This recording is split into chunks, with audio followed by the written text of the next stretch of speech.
Lagi Sinian Mong En. Tangannya begini. Ya. Orang-orang yang sebagian orang Kristen merasa sungkan bilang Gong Xi Fa Cai. Gong Xi Fa Cai itu kamu diberkati selamat tahun baru dengan kekayaan. Sebenarnya nggak apa-apa. Gong Xi Fa Cai, kita semua pengen uang juga kan? Siapa yang nggak pengen diberkati uang oleh Tuhan? Kan nggak ada kan? Jadi boleh bilang Gong Xi Fa Cai. Senti Cenkang. Apa tadi Senti Cenkang? Tubuh sehat. Jadi kalau ketemu orang Senti Cenkang. Ya. Jadi kita memberkati dengan kata-kata yang baik itu tahun baru. Kita harapkan orang yang kita selamatin itu mendapat berkat yang baik. Ya, panjang umur, lalu sukacita, ya, lalu apa lagi? Tadi dapat kekayaan, kemakmuran. Semua berkat yang saudara ucapkan itu hal yang baik. Dan Alkitab bilang kalau orang yang kamu ucapkan berkat itu tidak pantas menerimanya, berkat itu kembali kepadamu. Bagus kan? Jadi biar dari mulut kita keluar kata-kata yang memberkati. Itu sangat-sangat penting. Nah, hari ini kita akan pikirkan sebuah tema yang saya perbaharui sedikit. Ya. Tahun baru, tekad baru, makna tahun ular itu apa? Itu yang akan kita pikirkan bersama-sama. Ya. Tahun ini disebut dengan tahun baru Imlek 2576 ini, ya, lebih dari kalender internasional. Ini disebut tahun ular kayu. Jadi ularnya itu berjenis-jenis. Salah satu jenisnya adalah kayu. Jadi snake wood, mungkin lawannya tiger wood ya, sama-sama wood, ya. Sebab menurut ramalan katanya, tahun ular itu, khususnya ular kayu itu punya kontra, punya lawan alias Chong. Apa? Chong. Jadi kalau tahun ular itu tahun ini ketemu dengan yang Chong, dia akan bernasib jelek. Menurut ramalan. Ya. Apalagi yang mau cari pacar, cari kekasih, cari partner bisnis. Kalau cari-cari partner, kamu harus tanya dulu katanya show-nya apa. Ya. Kalau dia show-nya tiger, jadi tiger wood itu Chong sama snake wood. Jadi ular itu Chong sama macan. Ya. Yang show macan. Jadi tanya-tanya dulu. Tahun ini jangan mulai bisnis katanya dengan orang yang show-nya macan. Atau show-nya ular, itu juga ular sama ular berantem juga karena sama-sama beracun. Lalu gak Chong sama monkey, monyet. Jadi kalau tanya calon pacarmu tanya, you monyet bukan? Kalau you monyet hati-hati saudara. Tahun ini tahun Chong sama monyet ya. Lalu juga babi. Apakah kamu babi? Kalau ya, saudara mundur dulu hati-hati. Menurut ramalan sebagian dari peramal, memang setiap kali memasuki tahun baru itu, tukang ramal itu tiba-tiba jadi pinter gitu ya. Bisnisnya juga luar biasa. Ada-ada saja ya yang diramalkan itu. Baik soal kekayaan, soal jodoh, soal rumah, soal bisnis, macam-macam. Saya ketemu teman-teman beberapa di Indonesia mengeluh soal bisnis. Ya. Gara-gara katanya orang Chinese itu langkahnya raksasa. Ya. Banyak perusahaan-perusahaan masuk, perusahaan jadi masuk ke Indonesia. Perusahaan Indonesia gak bisa bersaing. Karena mereka itu luar biasa. Bukan saja harganya rendah, mereka berani bisnis rugi. Bukan main. Yang penting masuk dulu. Ya. Segala bidang dia masuk. Bukan saja bisnisnya masuk, bos-bosnya. Sekarang banyak sekali orang Chinese masuk ke Indonesia untuk kerja. Jadi luar biasa, ada desa Chinese, ada kota Chinese. Mereka mulai bikin grup-grup. Ya kan? Luar biasa. Semua mau direbut. Itu sebabnya tadi tari-tarian, ya lagunya itu tung tung tung jang. Sebenarnya itu suara drum, tung tung tung, lalu bass itu. Apa? Jang ya gitu ya, tong tong tong jang itu artinya suaranya. Tapi tong tong tong jang dalam bahasa Chinese juga berarti apa? Semua kita rebut. Tong tong jang apa? Tong tong jang semua direbut. Nah itu memang drumnya luar biasa. Tong tong tong jang bukan hanya main musik tapi semua bisnis dia rebut. Sampai orang-orang Indonesia pusing, teman-teman saya dibilang, musik orang Jawa itu beda. Tung, tung, nggak untung, tung, tung, nggak untung, tung, tung. Nggak pernah untung orang Jawa itu. Habis untung-untung nggak untung, untung-untung ujungnya nggak untung. Jadi drumnya harus diganti kali ya. Mungkin orang Jawa harus ganti tung-tung cuan gitu ya. Jadi cuan terus. Ini tung-tung nggak untung katanya. Itu humornya orang-orang Chinese di sana ya. Ular itu ditafsirkan macam-macam ya. Kita dia tahu, ular katanya ular kayu, tetapi Jakarta tiba-tiba ya itu terjadi beberapa kebakaran besar. Kenapa ular kayu sekarang berubah jadi ular api? Mereka bertanya. Terus terakhir sebelum saya balik, banjir. Ular kayu berubah jadi ular air. Memang unsur itu ada air, ada tanah, ya, ada api. Tanah itu harusnya subur. Tapi kenapa yang terjadi bencana? Bencana api dan bencana air. Terlalu banyak ramalan-ramalan yang negatif, positif, bercampur aduk. Hari ini sebagai orang Kristen, kita jangan terpengaruh oleh semua ramalan itu. Amin. Itu sebabnya saya ingin ajak saudara kembali kepada firman. Sebab firman itu tidak pernah salah. Kebenaran itu kekal, tidak dibatasi waktu. Dulu, sekarang, dan selama-lamanya. Apa sih makna tahun ular bagi kita? Tahun ini menurut Alkitab, ada banyak kata ular muncul di dalam Alkitab. Tapi hari ini kita akan belajar 3 hal. Yang pertama, ya, Keluaran 4 ayat 4 sampai 5 kita akan baca bersama, ya. Tahun ular berarti tahun penyertaan Tuhan. Mari kita baca Keluaran 4 ayat 4 sampai 5. Kita baca bersama-sama bersuara. Tetapi firman Tuhan kepada Musa, ulurkanlah tanganmu dan peganglah ekornya. Musa mengulurkan tangannya, ditangkapnya ular itu lalu menjadi tongkat di tangannya. Konteks dari bacaan ini adalah Musa diutus berhadapan dengan Firaun, meminta supaya Israel keluar, tapi Musa takut. Dia khawatir, dia ragu, dia sudah di pembuangan 40 tahun. Hatinya minder, gak berani maju berjuang. Tuhan mengatakan, aku memberimu tongkat-tongkatmu itu simbol penyertaanku. Jangan khawatir, apapun yang terjadi. Jadi waktu dia bertemu dengan Firaun, maka Firaun memanggil dukun-dukun, ya, tukang sihir untuk berhadapan dengan dia. Apa buktinya Tuhan menyertai kamu, ya kan? Jadi Musa tunjukkan tongkatnya, bisa berubah jadi ular. Kaget, dukun-dukunku pun bisa. Musa ambil lagi ekor ular itu kemudian berubah menjadi tongkat. Tongkat yang dipegang oleh Musa adalah simbol Tuhan menyertai dia.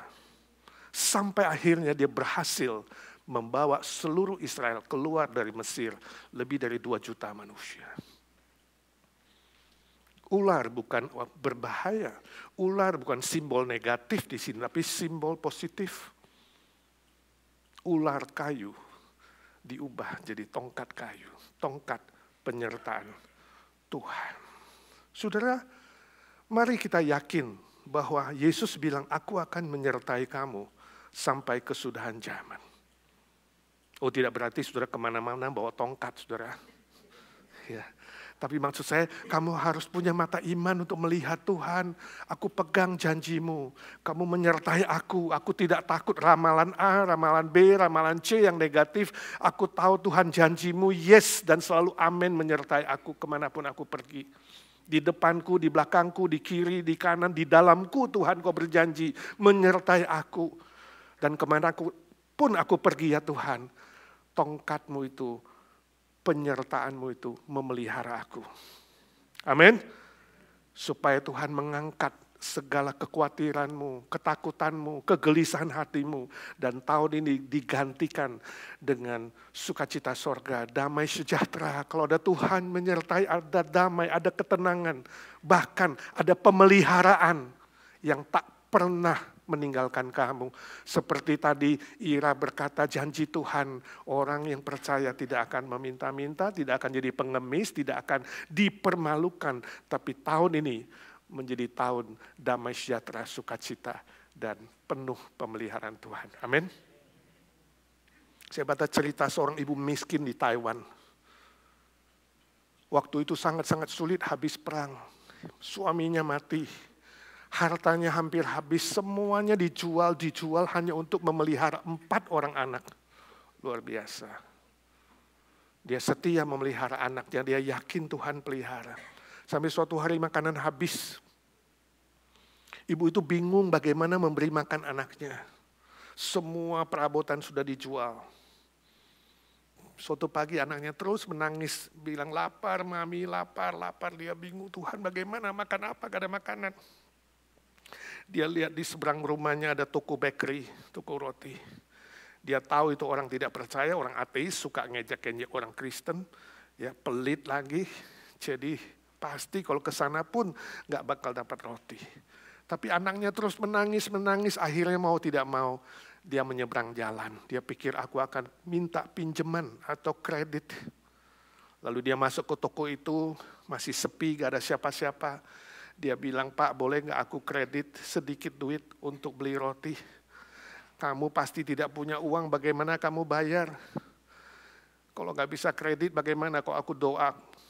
Doa untuk kamu, aku bayarlah 1 roti dengan 1 doa. Tukang roti ketawa, doa, mana ada Tuhan, doa sama siapa? Tapi gak apa-apalah, saya kasihan karena anakmu nangis, saya kasih kamu 1 roti. Atau berapa saja roti yang kamu mau, masukkanlah kalau kamu ada doa, masukkan ke timbangan itu, ditimbang berapa roti kamu bawa pulang. Lalu ibu itu keluarkan dari kantongnya selembar kertas kecil, dia taruh di timbangan itu. Tukang roti itu tanpa melihat, dia keluarkan roti yang paling kecil, taruh di timbangan sebelah kirinya. Dia yakin roti kecil ini lebih berat dari kertas itu. Ternyata kertas itu lebih berat. Dia bingung, saya udah bilang berapa berat ya doamu bisa kamu timbang roti ini dan bawa pulang. Dia masukkan lagi roti kedua, kertas lebih berat. Masukkan roti ketiga, kertas lebih berat. Sampai semua roti di piring itu ditaruh di timbangan sebelah kiri. Kertas yang lebih berat, dia takut. Ini kertas apaan? Langsung diambil kantong plastik, masukkan semua roti. Dan dia bilang, ibu ini roti milikmu. Kamu tidak hutang apa-apa, bawalah pulang untuk anakmu. Oh, ibu itu senang sekali. Dia bilang, Tuhan memberkati kamu. Dan dia pulang. Waktu keluar pintu, si bapak itu segera ambil kertas kecil itu. Dia buka dan dia baca isinya. Berilah kami pada hari ini makanan kami yang secukupnya. Cuma 1 kalimat. Doa yang diajarkan Tuhan Yesus. Rupanya sebelum dia keluar, dia sudah tulis doa itu. Terjadi mujizat, Tuhan memelihara. Tukang roti masih tidak percaya, masakan selembar kertas lebih berat dari semua rotiku. Dia cek timbangannya, ternyata rusak. Nggak bergerak sama sekali. Oh, saudara bilang, Pak itu kebetulan. Kebetulan ibu itu nyebrang jalan dan dia berani, kebetulan tidak ada orang. Kebetulan si tukang roti mau layani dia. Kebetulan timbangannya rusak. Oh saudaraku, kalau ada begitu banyak kebetulan di dunia ini, berarti itu betul. Amin. Kalau ada banyak kebetulan terjadi pada orang-orang percaya, itu artinya betul. Sebab firman Tuhan betul. Firman Tuhan tidak pernah salah. Kalau Tuhan mengatakan, aku menyertai kamu sampai kesudahan zaman. Pegang itu saudaraku. Apapun yang terjadi. Bencana api, bencana air, bencana apapun kita tidak takut. Sebab Tuhan Yesus kita yang sudah bangkit itu lebih besar daripada kesusahan apapun. Amin. Itu makna pertama. Tahun ular. Tahun penyertaan Tuhan. Tongkat Musa berubah menjadi tongkat penyertaan Tuhan. Yang kedua, tahun ular berarti simbol keselamatan dan kehidupan. Mari kita baca Yohanes 3 ayat 14-15. Yohanes 3 ayat 14-15. Baca bersama-sama 1, 2, 3. Dan sama seperti Musa meninggikan ular di padang gurun, demikian juga anak manusia harus ditinggikan. Supaya setiap orang yang percaya kepadanya beroleh hidup yang kekal. Nah saudara, latar belakangnya ini adalah Bilangan pasal 21. Ayat 4-5. Ayat 4-9, sudah pulang baca itu latar belakangnya. Waktu itu Musa memimpin Israel keluar. Tapi mereka kerjanya bersungut-sungut, mengeluh, marah-marah. Kalau kurang makan dikit, marah, kesel. Ya, susah dikit kemudian bersungut-sungut. Dan hari itu ketika kekurangan makanan, mereka berteriak kepada Musa. Mereka melawan Tuhan. Mana Tuhan, apakah dia bawa kita keluar ke gurun ini untuk mati? Mereka marah kepada Musa, menentang kepemimpinannya. Kemudian Tuhan menghukum mereka yang tidak percaya. Yang sudah dibawa keluar dari Mesir masih tidak percaya dan keras hati. Tuhan menghukum mereka, muncullah ular-ular tedung. Dan beracun itu memagut mereka. Dan cukup banyak yang mati. Mereka ketakutan. Lalu mengatakan, ya kami mau percaya Musa. Tolong bilang sama Tuhan, hentikan hukuman ini. Lalu Tuhan perintahkan Musa, buat sebuah ular tembaga. Siapapun yang melihat, memandang kepada ular tembaga itu, dia akan hidup, dia tidak mati. Dia akan dipulihkan, dia akan diselamatkan. Saudara, penggenapan dari peristiwa ini adalah Yohanes 3 yang barusan kita baca. Ketika firman Tuhan Yesus mengatakan, sama seperti ular tembaga yang ditinggikan itu, maka anak manusia akan ditinggikan. Barang siapa yang percaya kepada anak manusia, yaitu Yesus Kristus, dia tidak akan binasa, melainkan hidup kekal selama-lamanya. Saudara, ular beracun dan beludak telah diubah menjadi ular tembaga, simbol keselamatan. Jadi ular itu tidak selalu negatif. Dari pihak setan menjadi negatif, dia akan pakai untuk membinasakan manusia, membuat kamu tidak percaya. Tapi di dalam Yesus Kristus, itu menjadi simbol kehidupan, simbol pemulihan, simbol keselamatan. Diumumkan dalam Yohanes, barang siapa yang percaya, sebab Kristus telah turun dari sorga. Dia telah mati, dan kemudian bangkit kembali, dan barang siapa yang beriman, dia akan diselamatkan. Tahun ular, tahun kesembuhan, tahun pemulihan, tahun keselamatan, asal saudara sungguh-sungguh percaya. Hidup itu singkat, saudaraku. Kemarin selesai ibadah penghiburan, kita lanjutkan di gereja, baru dengar ada seorang anak muda, remaja, youth, dari tempat dulu saya pernah melayani GPIC, yang sekarang jadi IPCC, seorang anak youth, saya belum tahu, belum dapat kabar, saya minta update, belum dikabarin. Ya, kita terima kabar, dia bunuh diri, meninggal. Kita nggak tahu apa yang terjadi.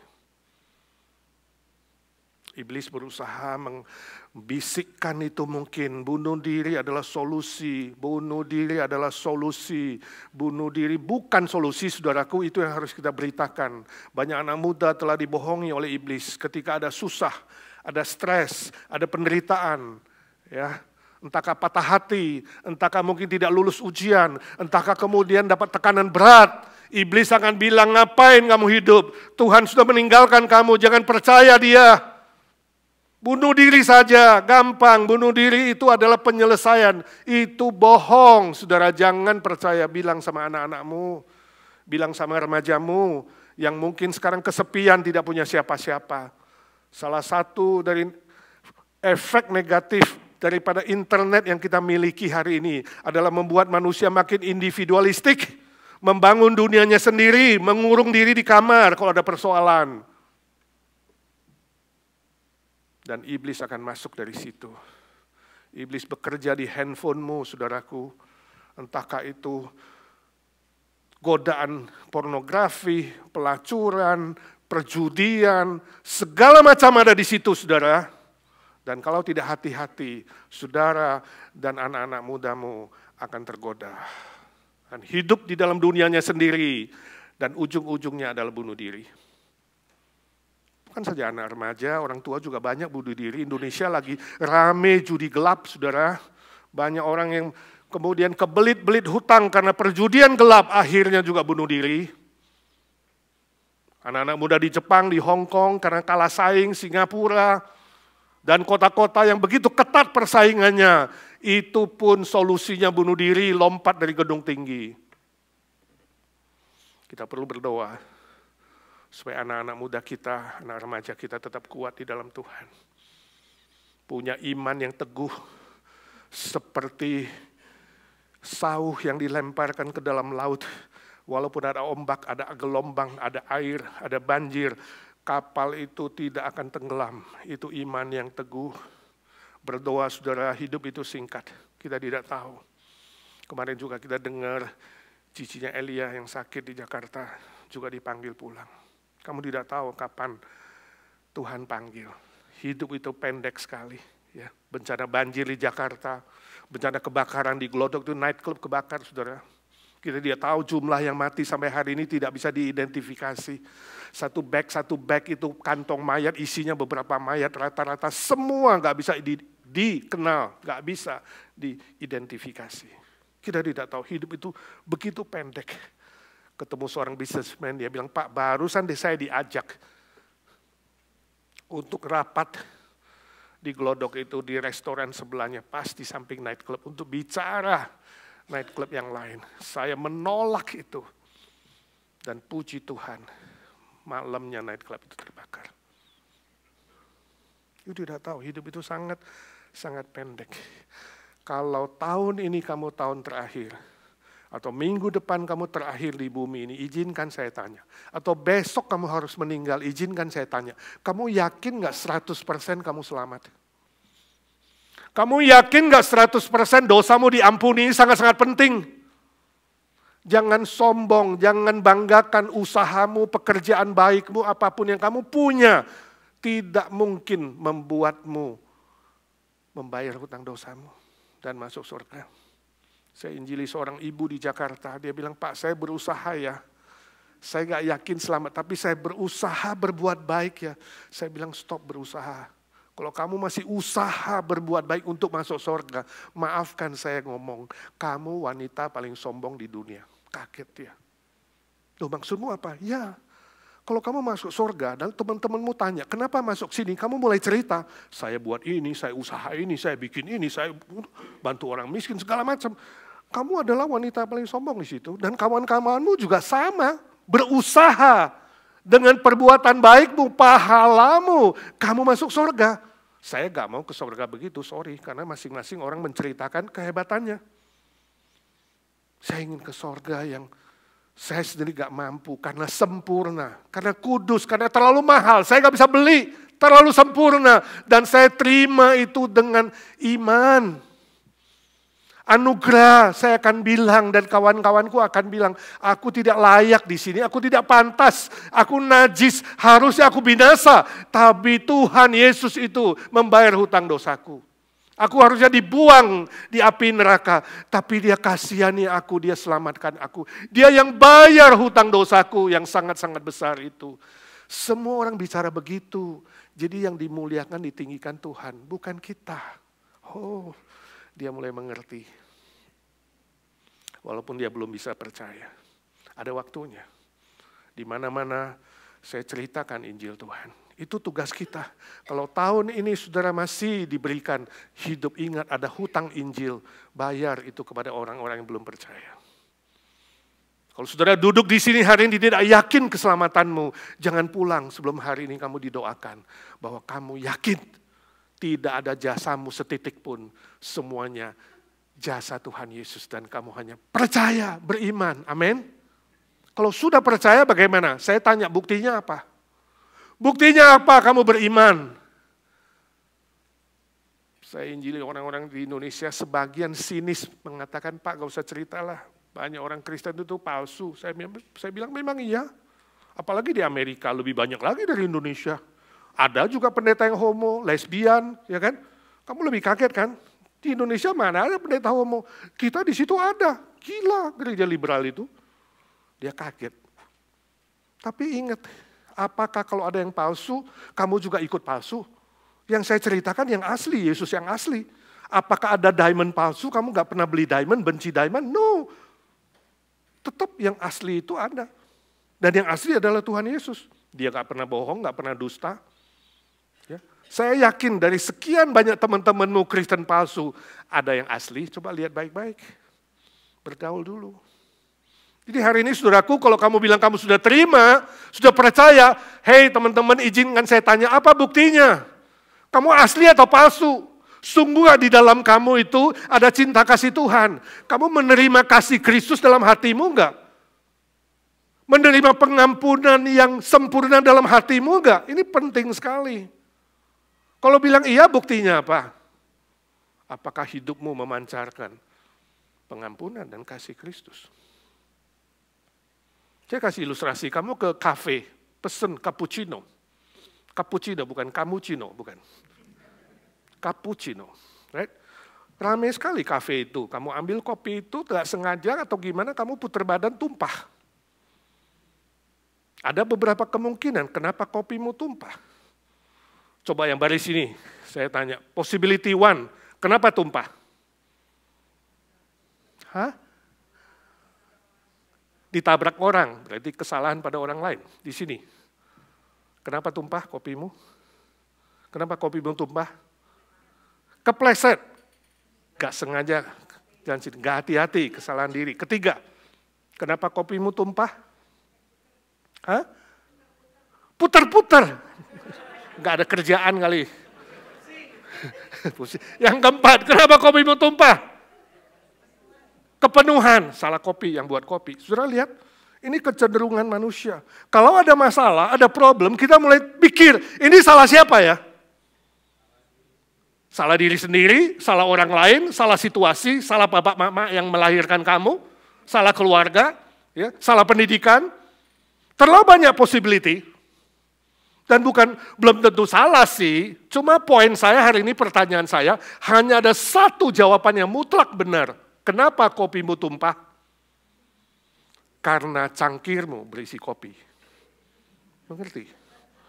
Kalau cangkirmu berisi susu, yang tumpah adalah kalau cangkirmu berisi teh, yang tumpah adalah, itu benaran, itu mutlak, gak berubah. Sekarang kamu mengerti ketika Tuhan Yesus bilang, apa yang keluar dari bibir mulutmu, dari sikapmu, dari karaktermu, keluar dari hatimu. Yang di dalam. Haram dan halal, bukan soal makanan, soal benda, bukan. Sebab di dalam Yesus, di perjanjian baru ini, semuanya adalah halal di hadapan Tuhan. Najis dan tidak najis bukan soal yang dari luar masuk ke dalam, tapi soal yang dalam keluar dari mulutmu dan hidupmu. Sebab yang masuk itu akan keluar di jamban. Mengerti sekarang? Kalau kamu bilang aku sudah menerima pengampunan dari Yesus, tapi dalam hidupmu tidak mengeluarkan pengampunan, saya tanda tanya besar. Aku sudah menerima kasih dari Tuhan Yesus, tapi dari hidupmu, perkataanmu, perbuatanmu, tidak ada kasih Kristus, saya tanda tanya besar. Apa sih yang di dalam? Kalau ada di dalam akan tumpah keluar, saudaraku. Itu mutlak, absolut. Di dalam ada kasih, yang keluar kasih. Jadi kamu mulai mengerti orang lain. Kalau kamu pulang ke rumah, suamimu marah-marah, bentak-bentak, teriak-teriak, ngomongnya kasar, jorok, berarti apa? Hatinya jorok. Jangan kamu ikut-ikutan balas dendam, ngomong yang lebih jorok lagi. Berarti kamu juga ikut jorok. Dia bilang, babi kau. Lalu kamu keluar binatang-binatang lain. Berarti hatimu adalah penuh dengan kebun binatang, saudara. Mengerti? Ini logik. Ya, jangan balas kejahatan dengan kejahatan, kata Tuhan. Ya. Kalau kamu bilang mengasihi Tuhan, tidak mengasihi sesamamu, itu adalah tanda tanya. Benar gak kamu memiliki kasih Kristus? Biarlah tahun baru ini dari mulut kita, dari sikap kita, dari perbuatan kita, keluar hal-hal yang baik dan benar. Amin. Kalau kamu sungguh beriman, maka hidupmu akan penuh dengan keselamatan, pemulihan, kesembuhan, kehidupan, dan memberkati orang lain. Tapi kalau engkau belum punya, percayalah sungguh-sungguh kepada Kristus yang mati dan bangkit itu, maka engkau akan diselamatkan. Yang terakhir, apa artinya tahun ular? Tahun ular adalah simbol berkat yang berlimpah. Lukas 11 ayat 11. Lukas 11 ayat yang ke-11. Mari kita membaca bersama-sama.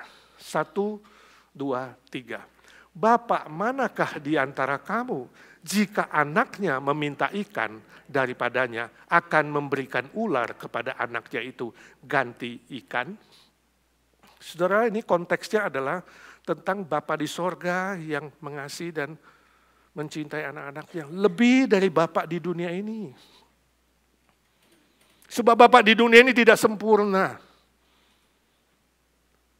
Bagi orang yang tidak percaya, ular itu adalah simbol racun, simbol kejahatan, simbol kelicikan. Ular itu licik, simbol penipuan dan kegagalan. Tetapi bagi orang yang percaya, yang bisa memanggil Bapa kami yang di sorga, bagi orang percaya, kemudian ular itu akan diubah menjadi ikan, sebab dia bukan Bapa yang jahat. Di mana ada Bapa yang baik di dunia, yang memberikan ular kepada anaknya. Bukan, memberikan ikan. Dan Bapa di sorga lebih dari Bapa dunia yang akan mengubah tahun ular menjadi tahun ikan. Oh, saudara bilang, Pak, gak ada show ikan. Bagi Bapa di sorga, ikan adalah simbol kemakmuran. Ikan adalah simbol kekayaan. Itu sebabnya tidak salah bilang kongsi facai, sebab kita mau juga Tuhan memberkati kita dengan kelimpahan. Tahun ular bisa menjadi tahun kelimpahan. Yesus berkata, anak manusia datang. Yesus datang ke dunia memberikan hidup, bahkan hidup yang berkelimpahan.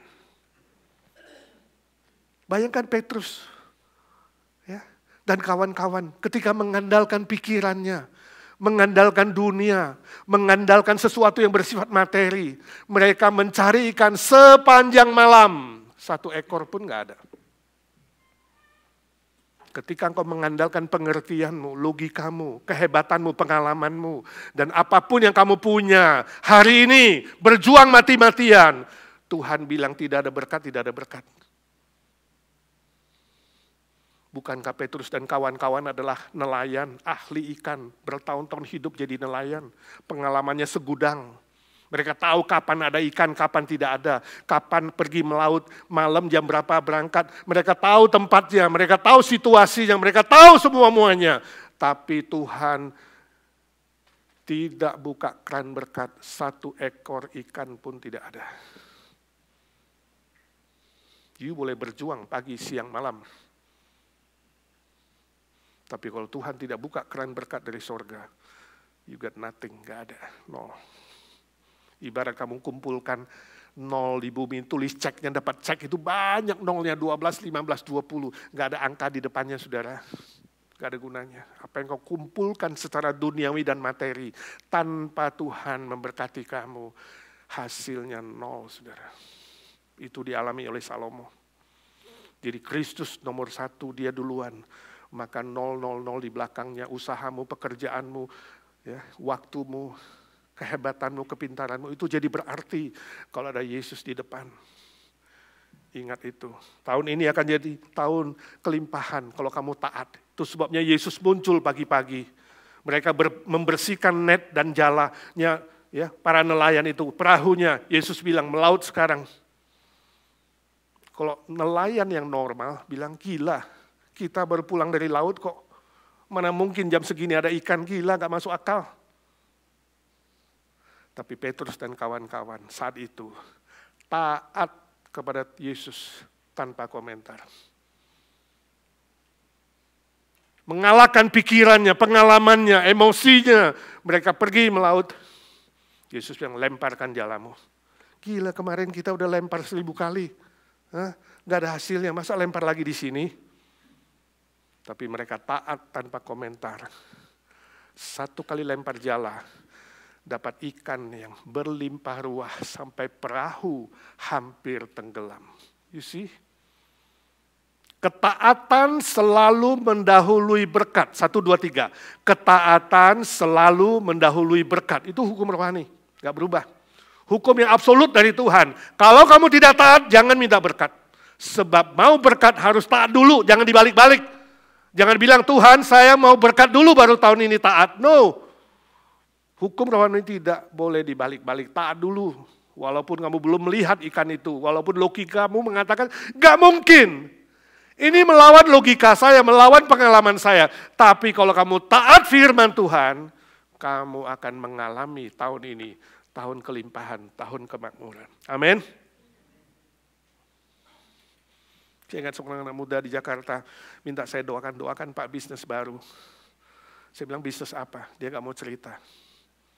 Pokoknya kami kongsi, nanti Bapak doakan 50-50, untungnya kita kasih gereja juga, 10%. Saya bilang no, bisnisnya apa? Dia gak mau ngomong, sampai 3 kali saya tanya, akhirnya dia malu-malu bilang mau buka night club. Saya bilang stop it. Buka night club baru, minta saya doakan. Saya tidak doakan, bahkan saya menegur kamu, jangan buka. Kamu lihat gak itu night club yang kebakaran, berapa yang mati? Buat orang lebih banyak berdosa. Jangan minta berkat. Kalau berkat itu membuat orang lain lebih berdosa, saudaraku. Jangan minta berkat kalau kamu tidak bisa memakai berkat itu untuk memberkati orang lain. Jangan minta berkat kalau kamu membuat Tuhan dipermalukan. Jangan minta berkat kalau kamu tidak bisa mengelola berkat itu untuk kemuliaan Tuhan bagi kerajaan dan kemuliaannya. Amin. Berani minta berkat, berani minta kelimpahan. Kamu harus tambahkan, bilang Tuhan kasih aku hikmat. Supaya berkat ini tidak menjadi bencana. Saudara tahu salah satu bencana dari orang kaya di Indonesia, cari uang, kumpulkan sebanyak-banyaknya. Tujuannya apa? Mau membahagiakan anak, tapi membahayakan anak.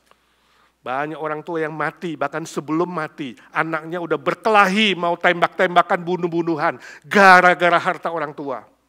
Ingat, kalau kamu kumpulkan harta hanya untuk membuat anakmu bermusuhan, celakalah kamu. Itu adalah celaka yang paling celaka di bumi ini. Apa yang kamu kumpulkan untuk anakmu kemudian bermusuhan dan kemudian bunuh-bunuhan. Jangan minta berkat kalau itu menimbulkan laknat. Amin. Tahun ini tahun kelimpahan, tapi katakan Tuhan, berkati hidupku supaya aku bisa pakai untuk memberkati orang lain. Membuat yang tidak percaya menjadi percaya, membuat yang sudah percaya lebih mengasihi Tuhan, lebih mengasihi keluarga, lebih mengasihi sesama manusia. Amin. Itu tekad baru di tahun baru. Lebih mengasihi Tuhan, 1, 2, 3. Lebih mengasihi Tuhan, lebih mengasihi keluarga, lebih mengasihi keluarga, lebih mengasihi sesama manusia. Mari kita doa. Tuhan, ini tekad kami di tahun yang baru. Tuhan sudah dengar, tahun ini kami minta berkat Tuhan, bukan untuk nafsu kedagingan kami, bukan untuk membawa laknat bagi orang lain, tapi untuk memberkati banyak orang. Ajar kami tahun ini ya Tuhan, lebih serius mengasihi Tuhan dengan segenap hati, mengasihi keluarga kami, mengasihi jiwa-jiwa yang belum diselamatkan, mengasihi sesama manusia di sekitar kami, sehingga kami hadir di mana-mana ya Tuhan, membawa sukacita, membawa bahagia, membawa berkat, membawa keselamatan untuk kemuliaan-Mu. Kami akan lanjutkan dengan perjamuan kudus, siapkan hati, pikiran kami. Kami mengingat cinta kasih-Mu Tuhan yang tidak bisa kami balas sampai kami mati. Ajar kami mengasihi Tuhan dengan mengabarkan Injil dan melayani pekerjaan Tuhan. Dalam nama Tuhan Yesus kami berdoa dan memohon berkat Tuhan. Amin.